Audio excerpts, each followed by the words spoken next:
E aí, segundo ano? Aqui a gente vai fazer a correção do PET 3 de arte. Aqui, na semana 1, a gente vai falar um pouquinho sobre a mídia audiovisual. O que é isso? Bem, a mídia audiovisual diz respeito a todo meio de comunicação em que há a utilização conjunta de elementos visuais, imagem, fotografias, desenhos, gráficos, esquemas e sonoros, música, voz, efeitos sonoros, etc. Em outras palavras, uma mídia audiovisual é toda aquela que pode ser vista e ouvida ao mesmo tempo. Com base nessa definição, tem-se que a linguagem audiovisual é resultante de 3 tipos de linguagem: a linguagem verbal, a linguagem sonora e a linguagem visual, que, em conjunto, transmitem uma mensagem específica, ok? Vou pular um pouquinho do texto para esse vídeo não ficar absolutamente gigantesco. A gente pula um pouquinho aqui. Aqui a gente tem: dentre as mídias audiovisuais, destaca-se o cinema, e em especial a televisão. A televisão, enquanto mídia audiovisual mais utilizada, assume um lugar muito relevante no cotidiano da sociedade mundial como um todo. Tendo em vista as tecnologias de informação e comunicação aplicadas à televisão, essa solidificou-se cada vez mais como um veículo de informação e conhecimento, assumindo papéis educativos, publicitários, ideológicos e de entretenimento. Então você pode ver que a gente tem até a TV Cultura, a gente tem muito material interessante na televisão. Então aqui a gente já vai direto para as questões. Quando você for responder no seu caderno, é legal você colocar um cabeçalho para a gente não se perder. Então você coloca assim: PET, volume 3, arte, semana 1, número 1. Aqui a gente vê a seguinte questão: o que é a mídia audiovisual? Explique com suas palavras. Bem, o audiovisual é todo meio de comunicação que une imagem e som. A TV e o cinema são exemplos. Lembrando que a TV e o cinema são só exemplos. Tem muito mais coisa dentro do audiovisual do que só o cinema e a TV. 2. Quais os 3 tipos de linguagem que fazem parte da produção audiovisual? Comente sobre elas. Normalmente, o audiovisual mescla as linguagens verbal, sonora e visual.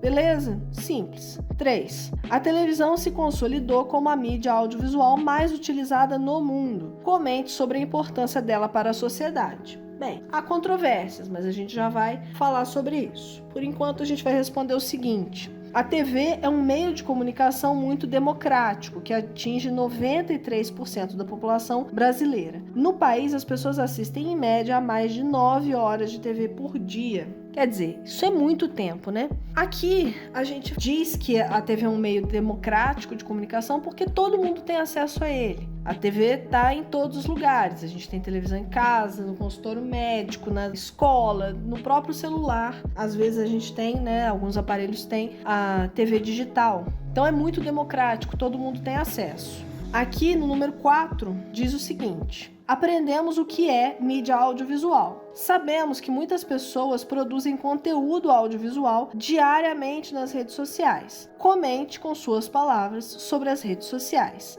Aqui a gente lembra do YouTube, né? O YouTube é uma importantíssima plataforma audiovisual. É um meio extremamente inclusivo, já que qualquer pessoa pode produzir conteúdo e divulgá-lo para o mundo inteiro. Então, aqui, além de ser democrático, como é a televisão, porque a gente sempre tem um celular para assistir o YouTube, acesso à internet tem até na praça, em alguns estabelecimentos e tudo. Então, é muito democrático, mas a gente tem que lembrar que a televisão é uma indústria. Então, dentro da televisão existem equipes de profissionais, pessoas que são pagas, têm como profissão produzir conteúdo. Seja o cineasta, seja o diretor de televisão, de novela, o ator de novela, seja o jornalista que trabalha nos jornais da televisão, todos eles são profissionais. Não é qualquer pessoa que pode ir na televisão dizer qualquer coisa. Então, embora ele seja democrático, nem sempre ele é inclusivo. Essa é uma vantagem que a gente tem na internet. Mas uma desvantagem que a gente tem na internet é que essa informação não é filtrada. O que isso quer dizer? Qualquer pessoa pode dizer qualquer coisa, a qualquer momento. Só que as pessoas têm interesses. Então, às vezes é interessante para uma pessoa divulgar uma notícia falsa, por exemplo. Principalmente agora, no momento que a gente está vivendo, por exemplo, de eleição. Então, é bom ficar ligado que a pessoa que está falando na internet, ela não está ganhando nada com isso. não financeiramente. Então a gente tem que pensar o que é que essa pessoa está ganhando em estar ali na internet dizendo aquilo que ela está dizendo. Beleza? Especialmente em épocas de fake news. Semana 2. Na semana 2 a gente vai falar um pouquinho sobre o cinema e a história dele, né? Aqui no texto a gente lê o seguinte: quem não se encantou quando foi pela primeira vez ao cinema assistir a um filme? Imagine então como ficaram as pessoas que assistiram ao primeiro filme do mundo. Até o início do século XVIII, as únicas formas encontradas pelo homem para conservar a imagem de uma paisagem ou pessoa era guardando-a na memória ou sendo retratada em tela por um pintor. Aqui a gente vai pular um pouquinho para o vídeo não ficar muito grande. Aqui fala sobre a criação da fotografia e mais tarde do filme fotográfico. Então, algum tempo depois da invenção do filme fotográfico, os irmãos Lumière criaram o cinematógrafo, que era uma câmera de filmar e projetar imagens em movimento. Então, o cinematógrafo é a máquina do cinema, né? Esses dois carinhas simpáticos aqui, eles criaram essa máquina que funcionava com um filme fotográfico dentro. Cada filme dessa cadeia de filmes gravava uma imagem estática, como se fosse uma foto. Só que, quando você projetava isso na parede e ia passando essas fotos muito rápido numa sucessão, você tinha a impressão de estar vendo o movimento que aconteceu quando aquela cena foi filmada. Assim surgiu o cinema, com essa máquina que simultaneamente filma e mais tarde esse filme é projetado por essa mesma máquina, que tem uma lâmpada aqui dentro e faz uma projeção. Você deve lembrar do projetor da escola.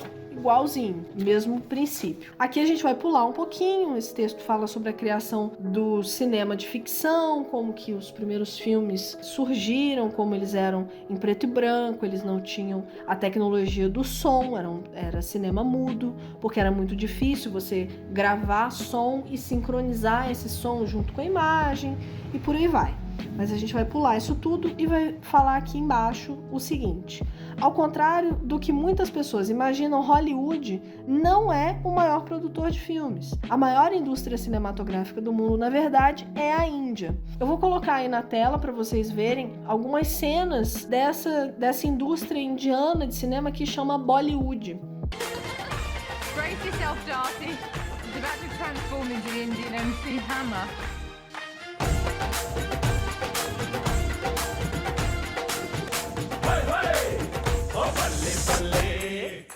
ਬੱਲੇ ਬੱਲੇ ਜੀ ਸੋਹਣਿਆ ਦੇ ਰੰਗ ਦੇਖ ਲੋ ਬਿਨਾ ਡੋਰ ਤੋਂ ਹੈ ਉੱਠ ਬੱਲੇ ਬੱਲੇ ਜੀ ਸੋਹਣਿਆ ਦੇ ਰੰਗ ਦੇਖ ਲੋ ਬਿਨਾ ਡੋਰ ਤੋਂ ਹੈ ਉੱਡ ਦੀ ਪਤੰਗ ਦੇਖ ਲੋ ਆਜਾ ਕੁੜੀਆਂ ਇਹ ਦਿਖਿਆ ਛੁਰੀਆਂ ਇਹ ਕੁੜੀਆਂ ਕੁੜੀਆਂ ਦਿਖਿਆ ਛੁਰੀਆਂ ਕੁੜੀਆਂ ਜਾਵਣ ਹਟਣਾ ਆਵਣ ਓ ਇਹਨਾਂ ਪੂੰਡੀਆਂ ਤੇ ਮਾਰੇ ਹੋਏ ਡੰਗ ਦੇਖ ਲੋ ਬੱਲੇ ਬੱਲੇ ਸੋਹਣਿਆ ਦੇ ਰੰਗ ਦੇਖ ਲੋ ਬਿਨਾ ਡੋਰ ਤੋਂ ਹੈ ਉੱਡਦੀ ਪਤੰਗ ਦੇਖ ਲੋ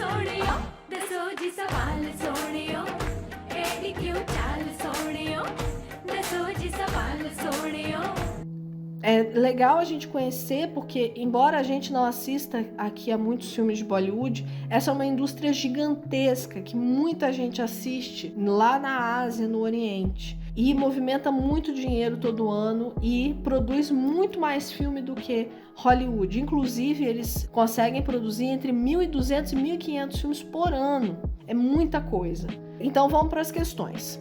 1. Você gosta de assistir filmes? Qual gênero você mais gosta? Drama, comédia, suspense, ação ou romance? Comente sobre algum filme que você já assistiu. Aqui é uma questão muito pessoal, então eu não vou responder por você, mas se você tiver algum problema em responder, lembra do último filme que você assistiu? Não precisa ter gostado do filme, não. Qual foi o último filme que você viu? Foi na televisão? Foi no Netflix? Foi no YouTube? O que você achou dele? 2. Quando foi feito o primeiro filme fotográfico? Bem, o filme fotográfico foi inventado em 1879 por Ferrier. 3. Qual o nome da câmera dos irmãos Lumière? Explique com suas palavras como era o funcionamento dela e como ela possibilitou avanços na criação de filmes. O cinematógrafo era uma máquina que capturava imagens em movimento em filmes fotográficos. O interessante do cinematógrafo é que ele é simultaneamente câmera filmadora e projetor. 4. Agora que você conhece um pouco da história do cinema, diga onde fica a maior indústria cinematográfica do mundo. Comente se você já assistiu algum filme produzido lá.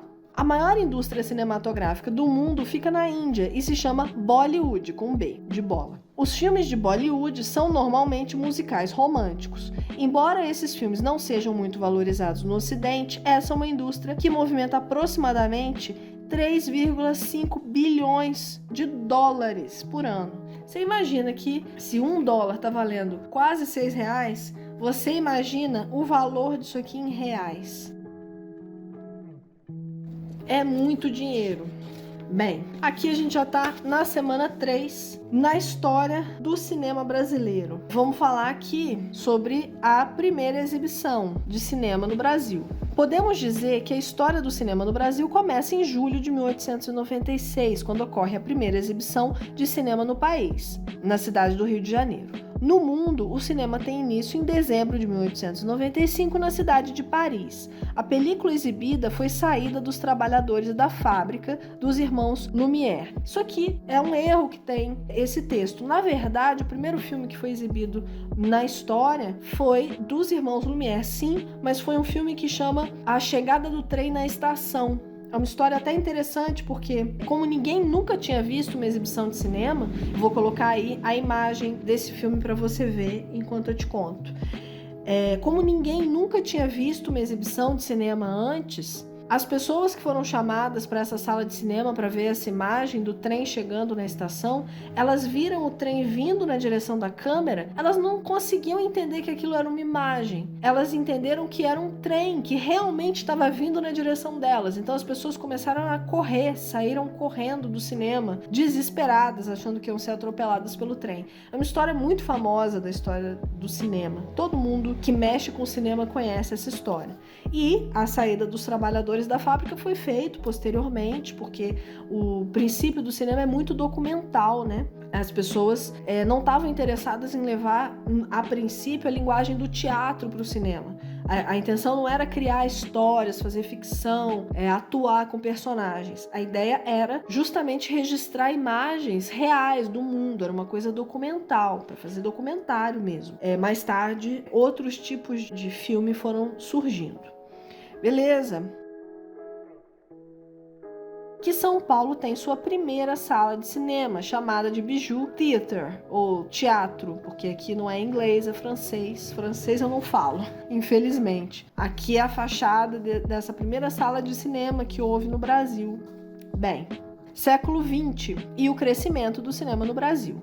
No início, os filmes eram de caráter documental. Em 1908, o cineasta luso-brasileiro, ou seja, português e brasileiro, Antônio Leal, apresenta sua película Os Estranguladores, considerado o primeiro filme de ficção brasileiro, com duração de 40 minutos. Aí o texto vai falando sobre o cinema da década de 10, 20, 30, que o cinema brasileiro começa a se firmar, começam a surgir filmes que mais tarde vão se tornar patrimônio, mas eu vou pular um pouquinho para o vídeo não ficar muito grande. Então a gente tem aqui a criação da Vera Cruz. A Vera Cruz foi um estúdio que foi criado na década de 40, tentando imitar um pouquinho a indústria que já estava em ascensão, que era Hollywood, que estava dando muito certo e fazendo muito dinheiro lá nos Estados Unidos. Então essa ideia foi importada para o Brasil. Mazzaropi foi o artista de maior sucesso desse estúdio Vera Cruz. Vocês devem já ter ouvido falar dos filmes de Mazzaropi. Depois, vários filmes foram feitos que ficaram para a história. Inclusive, nesse estúdio surgiu esse cineasta, que é talvez o cineasta mais importante que o Brasil já teve, que é o Glauber Rocha, que fez esse filme chamado Deus e o Diabo na Terra do Sol, que é muito bom. Talvez, quando a gente voltar às aulas presenciais, a gente possa assistir esse filme na escola. Bem, aqui a gente tem o cinema marginal, que fala muito contra a ditadura, porque a gente já entra em uma outra fase, uma fase de censura à cultura, de tentar abafar essas manifestações artísticas. Então, por isso a gente chama cinema marginal ou cinema boca do lixo. Mas durante a ditadura surge a Embrafilme, que é uma tentativa de criar uma indústria de filmes que agradem à ideologia da ditadura militar. Isso dura algum tempo, mas a ditadura encerra. E aí a gente tem a crise no cinema brasileiro, porque depois de muito apanhar, a indústria nacional foi perdendo espaço, foi perdendo interesse e, além de tudo, surge a tal da fita cassete. Aqui eu tenho uma fita cassete para mostrar para vocês. Provavelmente vocês não conhecem. Mas era assim que as pessoas assistiam filme em casa antigamente. Não era no Netflix, porque não tinha internet, não tinha celular. Era nessa fita gigantesca, ó. Aqui tem um filme, mais especificamente, ó. Dá pra ver? Harry Potter e a Pedra Filosofal. E aqui, ó. Aqui tem o filme que vai passar aqui atrás, ó. Vou mostrar pra vocês. Aqui atrás tem o filme com a imagem do filme. Aqui é o início do filme, aqui esse filme vai passando para lá, à medida que a máquina vai puxando aqui, ó, vai puxando e a fita vai passando dessa maneira, tá vendo? A máquina vai puxando para lá e o filme vai passando aqui. Quando o filme termina, essa fita tá toda do lado de cá, aí você tem que rebobinar, quer dizer, fazer essa fita voltar para o princípio.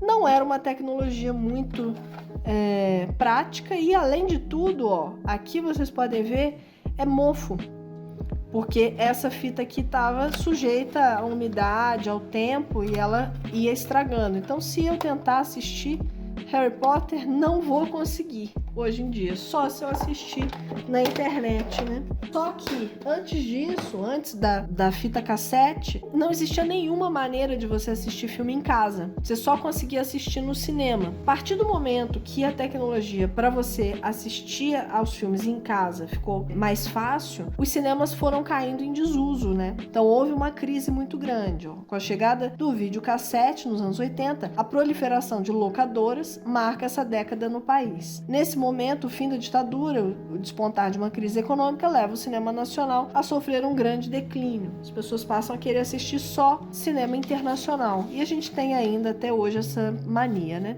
Beleza. Aí depois disso tem um cinema de retomada com toda uma legislação depois que a ditadura acaba para tentar incentivar, fomentar esse cinema, esse patrimônio brasileiro, e surge a lei do audiovisual, que a gente vai falar um pouquinho mais sobre ele nas questões, quando a gente for para as questões. E aqui a gente tem o século XXI, finalmente, após retomada do cinema. Então o cinema já estava andando melhor, já estava sendo visto como uma indústria lucrativa, onde as pessoas queriam investir. Então surgem filmes muito famosos, que ficaram muito famosos inclusive lá fora do Brasil. Esses vocês devem conhecer alguns. Exemplo, Cidade de Deus, de Fernando Meirelles, Carandiru, do Babenco, Tropa de Elite, do Padilha. São filmes que fizeram muito sucesso, que tiveram muita bilheteria, porque a gente já estava em outra fase do cinema. E aqui com certeza vocês já viram que é o Minha Mãe é uma Peça 3. Então a gente vê que o cinema realmente, o cinema nacional se tornou uma coisa lucrativa, porque você sabe que a indústria não vai fazer continuação de um filme que não deu certo, um filme que as pessoas não foram assistir no cinema. Então se a gente tá no 3 é porque a bilheteria do 1 e do 2 foi muito grande. Beleza? Aqui a gente já vai para as questões. Número 1. Você já assistiu algum filme brasileiro? Se sim, comente sobre ele. Se não, responda com suas palavras por quê. É uma resposta absolutamente pessoal, mas é claro que você já deve ter assistido algum filme brasileiro na televisão. Então, comenta aqui o nome dele, se você gostou, se você acha que ele é competitivo com o cinema internacional, se ele é tão bom quanto ou não, por que não? Número 2. Quando foi a primeira exibição de cinema no Brasil? Foi em julho de 1896. Não vejo propósito em fazer questão assim. Essa informação não é absolutamente relevante, mas é isso aí, julho de 1896. Continuando. Em qual lugar foram realizadas as primeiras gravações de cinema no Brasil pelos irmãos italianos Pascoal Segreto e Afonso Segreto? Baía de Guanabara. Seguindo. 4. O cinema também é espaço físico. Existem hoje diversas salas de cinema no Brasil. Qual foi a primeira e onde se localizava? O Bijou Theater, aquele que a gente viu, né, a fachada. Foi a primeira sala de cinema no Brasil e se localizava na cidade de São Paulo. 5. Comente sobre a importância da lei do audiovisual para as produções de cinema brasileiro. Qual foi o primeiro filme realizado com o apoio da lei? O que acontece com o cinema brasileiro depois da criação da legislação? A Lei do Audiovisual, de 1995, visava fomentar o cinema nacional após a crise provocada pela ditadura militar e sua censura à cultura. Carlota Joaquina, Princesa do Brasil, foi a primeira obra contemplada por essa lei de incentivo. A partir desse momento, o cinema nacional vive uma forte retomada. Não tem mistério, né? A partir do momento que o governo passa a valorizar o cinema como uma manifestação cultural importante, o cinema retoma. É isso aí. Semana 4. Aqui a gente vai falar sobre a equipe de cinema. Quem é que faz os filmes de fato acontecerem, né? Então aqui a gente já tem o papel da direção. Vamos ler aqui o texto. O diretor é o maestro de um filme. Ele tem a responsabilidade e controle de todo o projeto e deve conhecer perfeitamente todos os detalhes do roteiro, estudá-lo num storyboard, ter previamente uma imagem feita de cada plano, que no conjunto dará significado à sua obra. Então o diretor é o cara que diz como todo mundo tem que se comportar, qual é a função de todo mundo, que ele espera do diretor de fotografia, que tipo de imagem ele quer produzir, ele diz ao ator como atuar, ele diz ao figurinista que roupa colocar na protagonista e por aí vai.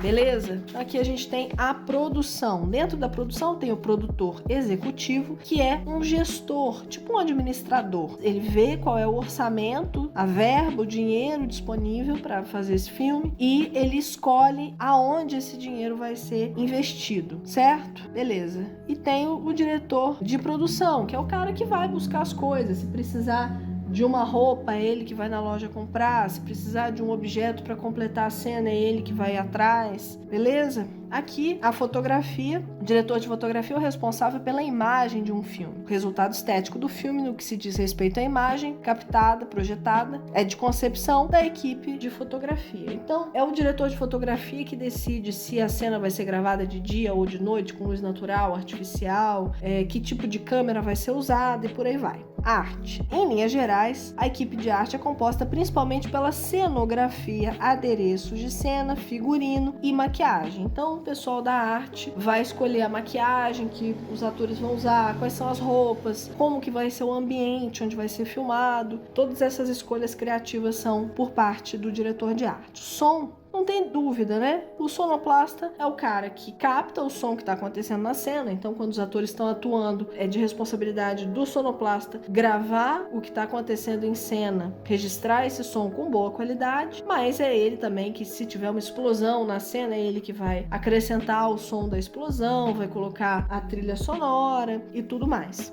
Edição e montagem, a gente sabe, né? É o cara que vai recortar esse filme e montar de uma maneira que vai ficar mais palatável. Então, se o diretor resolveu filmar uma cena 3 vezes para explorar o ator, para o ator poder atuar de diferentes maneiras, ver como fica melhor, é o editor mais tarde que vai pegar essas 3 cenas, escolher a melhor, cortar, descartar as 2 que não ficaram tão boas e usar a melhor delas. É papel da edição e montagem. Beleza? Então aqui no número 1 a gente vê o seguinte: identifique os nomes de acordo com cada função da equipe. Então vamos ler aqui a descrição e a gente vê quem é essa pessoa. É o maestro de um filme, ele tem a responsabilidade e controle de todo o projeto e deve conhecer perfeitamente todos os detalhes do roteiro. Esse é o diretor, né? É o maestro, o cara que decide tudo e controla tudo. Número 1. Nessa etapa, o filme ainda não está pronto e é nesta que se faz o arremate importantíssimo, a organização de elementos selecionados. Se o filme não está pronto e o cara vai arrematar, ele vai recortar, ele é o editor, né? Número 2, edição e montagem. Essa equipe é composta principalmente pela cenografia, adereços, figurino e maquiagem. A gente já viu que esse é o cara da arte, equipe de arte 5. Essa equipe é responsável pela edição do áudio desde o momento da gravação. Se é áudio, é a equipe de som 6. O O resultado estético do filme, no que diz respeito à imagem captada e projetada, é de concepção dessa equipe. O que é a imagem? É a fotografia. 3. É o administrador da verba, do dinheiro disponível. Quem é o administrador do filme? A gente já sabe que é o produtor. 4. Bem, o número 4 pede que você faça um roteiro. Vamos usar sua criatividade. Agora que você já conhece a estrutura organizacional de um filme, escreva com suas palavras um roteiro pequeno de um filme que você pretende criar. Lembre-se de dizer sobre a história, o lugar que vai acontecer o filme e os personagens principais. O filme pode ser uma livre criação artística ou um documentário com fatos reais. Então você vai inventar uma história curta ou usar como inspiração um filme que você gosta, ou você vai citar uma cena da sua vida ou uma história engraçada que você conhece. Beleza? Então, aqui acaba a semana 4 do PET 3. Espero que tenha sido proveitoso esse vídeo para você, que tenha acrescentado alguma coisa no seu repertório, nos seus conhecimentos sobre arte, sobre cinema, audiovisual. E a gente se vê no PET 4. Falou!